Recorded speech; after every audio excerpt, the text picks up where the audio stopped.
malam Na'am. kace ni wai ba mace guda Uwar gida mace guda ciwo ce.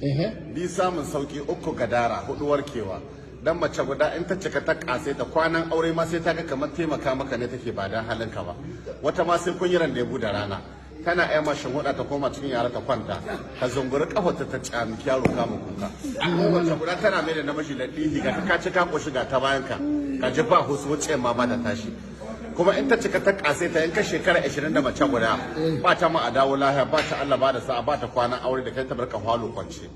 ko sai ta sati da kalar dara guda kake kwana kalar kwano guda take baka abinci kuma in ta ga horta ma diyan take aikowa ku je baban naji mutsun baban kwano ku dauki abinci ku kai mashi kuma ka shekara 20 da mace guda in ka ce zaka ƙara aure sai an samu yan uba sun kewa ka gidan tururuwa sau uku sannan a roki gafara wurin uwan gida ta yi shawara da biyanta baban kwa zo da mummunan magana ana zama na hana so ka jaraba cikin gida a zaman